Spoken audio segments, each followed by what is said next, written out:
Hello, you wonderful people, and welcome to another episode of Super Fantify. This week's show, we're talking about TV shows of the supernatural, fantasy, and/or science fictional genre. For today's episode, I'm going to talk about Demon Lord 2099, Season 1, Episode 4. A lot of really interesting things went down in this episode, so let's break it down. So we're immediately picking up where the last episode left off, where we have Vettel fighting against Yakuza people, because Takahashi is here to steal an item that they have, and I love that the entire time Takahashi and Vettel are talking, it's just you hear the guys in the background like, whoa, was this guy connected to you? No, I told you, like, this is a secret location, no one would know about this. And Vettel sees this as an opportunity to, yes, he might not be at full power, but he's like, right, I have 1 million subscribers, let's see how much power that gives me faith-wise, and he's able to kind of quickly move around. He's able to put this, like, this energy around himself, a magic spell to kind of coat himself, and he's able to kind of knock at bullets. He's moving extremely fast, ends up taking everyone down pretty effortlessly until a giant-ish mech of armor shows up, what they call like Majino Gears, which immediately, because it's also called like the Ashen Dawn, which I'm immediately like, well, it makes me think of a Divine Knight, specifically Valimar, the Ashen Knight. But also in the Trails universe, there are gears. There's the Orbal gear. Was it? It's not the Eidolon gear, is it? That Teo has. I can't remember, but yeah, it definitely reminds me of like a culmination of like the Gears and the Divine Knights. I mean, I guess you could throw the Panzer Soldats in there. I was wondering if it was piloted, but it does seem like automated. But it does seem like, I guess there's almost like, because I was wondering if there was someone actually piloting it, but maybe like from far away. But my thought was like, oh, I thought someone was actually in it, because it seemed to have too much of a conscious. It didn't seem like an automated program, but maybe it's kind of AI. And I mean, this is a world where like the blending of magic and technology exists. So, but yeah, Vettel was like, okay, like he's holding his own against the thing, dodging its bullets and stuff like that. I did like that, like, it brings out this large gun, and it has this little like crane type of hand pull out one of its cartridges and put in the gun. I expected, considering how big it was, I expected it just to fire like a massive cannon, but it's like, no, it's like these are magical guns. Hell, even Vettel picked up one. I wonder, is he going to keep it or not? Basically, he put like a magic card, which is like a cartridge, into the gun and was able to fire bullets. Once again, it's such a neat thing, blending. Like, you don't see it that often, or at least I've never come across too many things that have got, like, I want to say the first instance I ever really came across, like, outside of, like, Outlaw Star with the caster shells and the caster gun that Gene had. There's also Final Fantasy Tactics was, like, the first time I saw it, where, like, certain characters who have guns, like your Kimetsu characters and stuff like that, could have certain guns that, like, once they fire, they cast a magic spell at the same time. I think that's such a neat thing. So I think that's like one of the earliest examples. Both those are early examples I can think of, like a blending of magic and technology to some extent. So I thought that was always so cool. So, but yeah, just having these like magic guns and stuff is fascinating. But Vettel was like, all right, like, normally I'd be able to pierce through, like, that armor and whatever shield you got, but, like, you know what? This is actually turning into an exciting fight. So it gets all close and personal. He's like, oh, you're going to challenge me to close quarter combat? Gets his arm sliced off and his head. At first, I thought Vettel was letting that happen so that you'll let your guard down. To some extent, sure. But it's like, nah, he's fine. Once again, he's an immortal. It's going to take a lot to kill him. I guess, like, I wondered, like, would you have to what would you have to do to actually kill an immortal? I guess, like, well, we saw with him, it's like, if you sustain enough damage. I don't remember if it was a situation of, like, whether he had his heart pierced in episode 1 or not, like, how he actually died. I guess it's like, if you do enough sustainable damage, they will eventually die. But yeah, had his arm cut off and his head, but reattached all of them and ended up summoning his sword. The example when I saw that sword in episode 1, I was like, oh, it kind of reminds me of Sparta's sword from Devil May Cry. But you know what else it made me think of? It reminds me, it clicked in my head just thinking about it, especially the way he summons it. It kind of reminds me of, oh God, I can't remember its name, but McBurn, the Almighty Conflagration. He has a sword that's kind of like that. He basically reaches into another dimension, the higher planes, and pulls it out. It kind of gives me that vibe. I can't remember its name off the top of my head now. should be such common knowledge to me now, but I can't think of it. It reminds me of that, which I think is so interesting. I'd never thought, like I said, the Sparta comparison is what immediately came to my mind because of its, like, specifically of its design, but it, like, him literally reaching into, like, darkness to pull it out and even, like, letting it get sucked back into darkness for it to go away. He's like, yeah, I can't show you this blade's full potential, but, like, the fact is you get to behold its glory. It's a glory in itself, and kind of slice the robot down. But then it kind of basically, I guess, commits a version of, like, robot death, unaliving a robot, unaliving itself. But yeah, it turns out the cube ends up being a storage device that holds a whole bunch of information. Because it was so interesting, because Takahashi was bringing up some interesting points. So she's like, right, a Majino gear, it's like, that's not something like someone like a Yakuza should be able to afford. Like, that's too, like, not even affordability, it's just being able to even have access to them is such a high grade thing that's like, how would Yakuza even be able to get their hands on it? So she thinks something's a little off with this job in that regard. But it turns out the storage device has a list of immortals, all people who Vettel knows, which I'd assume, like, I mean, he's like, a lot of these are people who've served with me. So I wonder, does he have some connection with every immortal that's into existence? I mean, once again, as we know, immortals aren't, like, there are, as he brought up, like, last episode, not all immortals are, was that last episode? I think it was, where he brought up, yeah, not all immortals were fully, like, were born immortals. He's like, there are only a few cases. Everyone else was mortal at one point in time and became immortal. So, but I guess or at the very least, a lot of those names on that list. But he was worried and didn't see Makina's name, which I was like, that is interesting.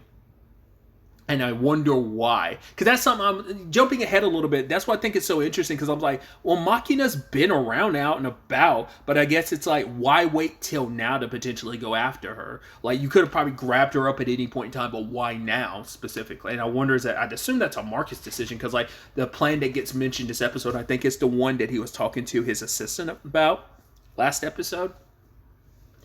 But either way, it's like, we got to find out what this list is all about. So they go to see Takahashi's client about it. Like, what's this, like, list of immortals about and stuff?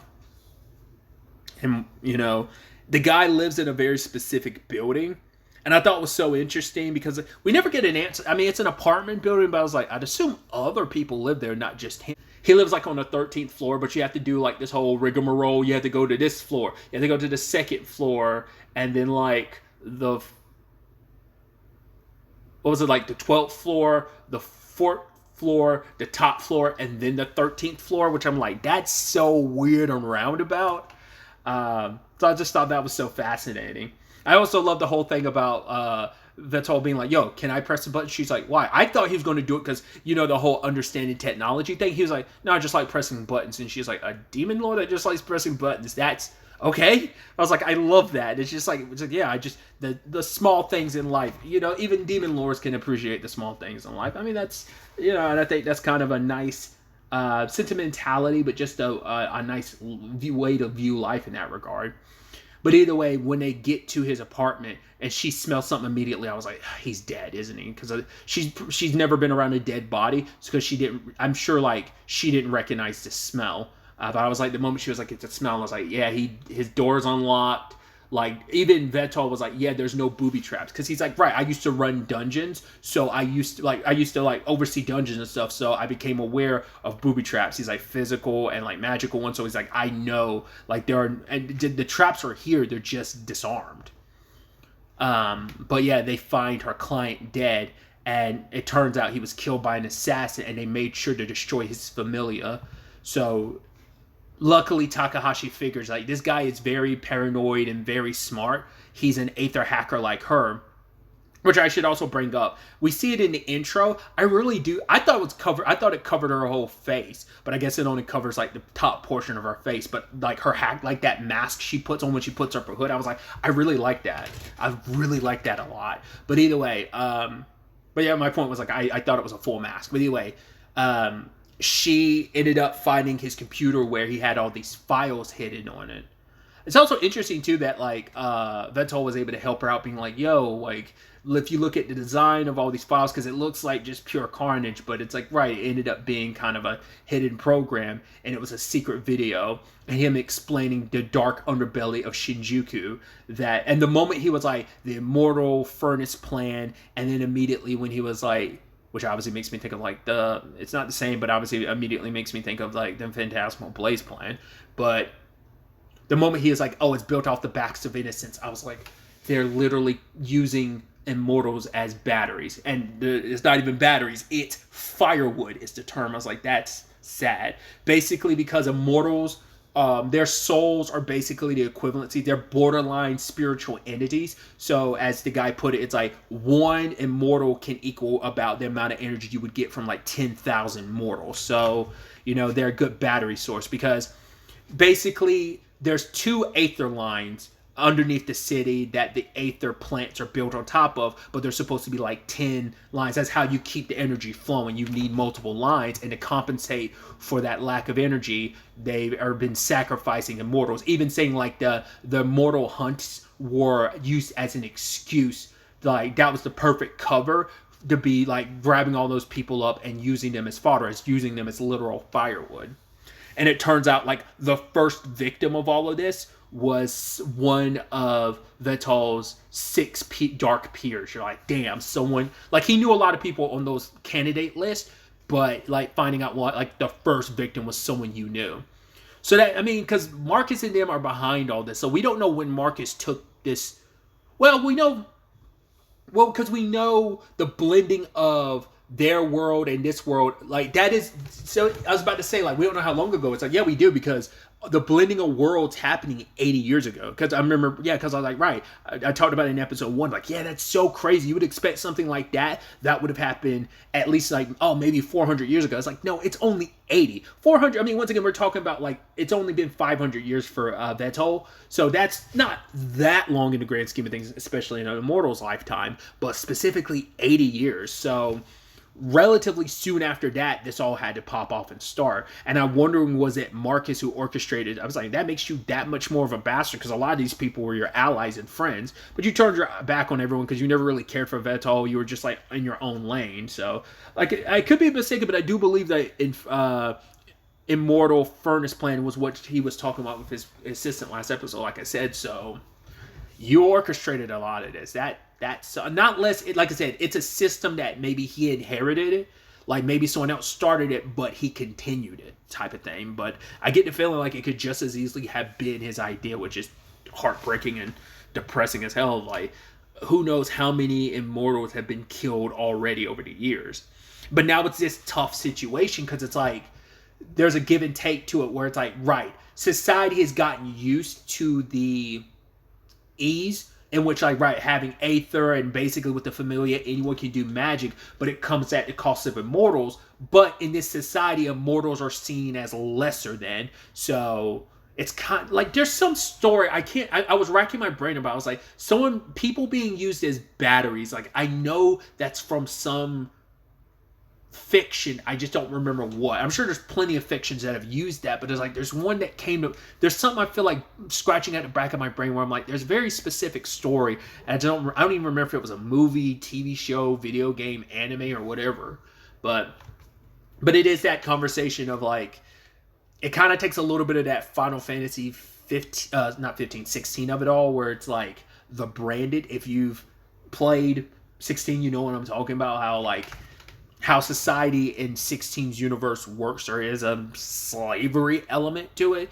And I don't quite know if immortals are in that capacity, but they're seen in that capacity. And like, once again, as lesser than. Even though you have these powers and stuff, you're still societally seen as lesser than. So that's the general public being like, well, if it conveniences us, like, what's that big of a deal? Like, I'm sure most people are going to not care about that type of situation, and that's the uphill battle you have to deal with.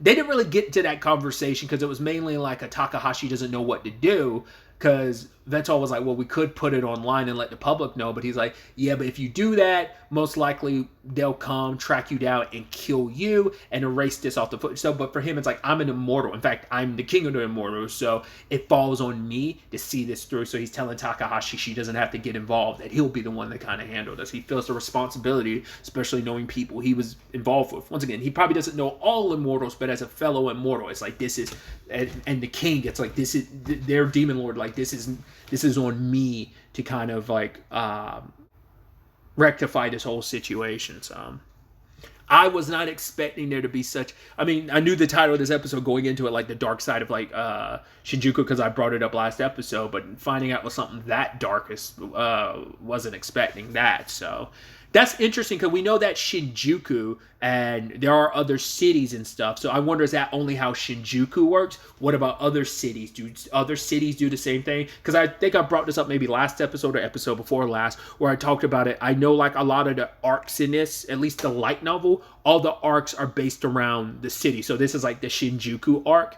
And then like another arc is like another city.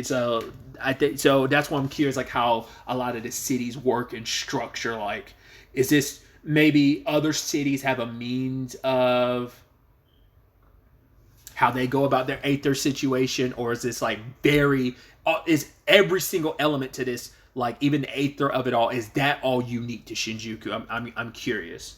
Once again, having never read the light novel, this anime is my only experience with this story. So what was her client's name? Iju, because I just kept calling him Ezu. I just kept calling him Takahashi's client. He apologizes to whoever finds the video. He's like, yeah, I'm sorry I put such a burden on you. He's like, if anyone could solve it, it'd be that demon lord. Which I think is so interesting, considering Takahashi, Vettel brings up the fact is he's met this guy before, and it's the guy that pointed him towards the guild job. Like, I was like, oh, go to the guild to try and get a job. That guy, and apparently his thing is like he dresses like a beggar, even though he's like pretty well off. So it's like interesting, small world, huh? And obviously, like Takahashi took this job because they were friends. So it's like, right, she stumbled across a friend and associate's dead body. And now, like, the truth about, like, how things work in this city. It's kind of, like, this city is built off the backs of, like, so much death and suffering. And so many people turn a blind eye to it because they're unaware. But even if people do become aware, it is going to be a thing of how many people are willing to turn a blind eye to it because of the convenience of it all. Like I said, some of those elements, if you know Final Fantasy 16, there are elements that can kind of play into that. Like, I know Magna Carta, too, kind of deals with that, like the whole convenience of things. Like, there's an element to that story in that capacity as well. So there's a few stories that have kind of dealt with, like, yeah, that living creatures type of mentality of like, how much are you willing to turn a blind eye to, or be okay with something just for like the convenience of it, and it's made life so much better and so much life in Shinjuku. Like I said, I don't know fully the world, but at least here in Shinjuku, a lot of life is built around Aether and accessibility of it. So it's done a lot of good, but it's rooted with so much evil behind it, So, and then the episode ends with Vettel trying to contact Machina, and now we got clarity on.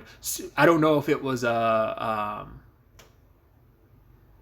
another gear that was sent to like keep an eye on, like, because it looked like it was through like a computer eye lens, like a camera watching Machina last episode. So I don't know if it was a gear that was meant to retrieve her. But going back to the point I brought up earlier in the episode, why now? Because she could have been grabbed at any point in time, because there's a list of potential candidates, but apparently her name wasn't on that list. So not unless it's something else entirely. Like maybe it's a situation of maybe she wasn't kidnapped or taken. It might just be like, or maybe she was asleep and he just couldn't get in contact with her. She was preoccupied and he shows up thinking something might have happened.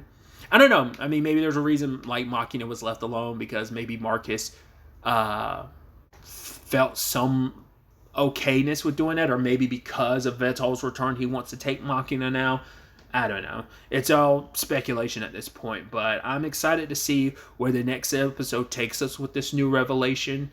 and see where do we go from here.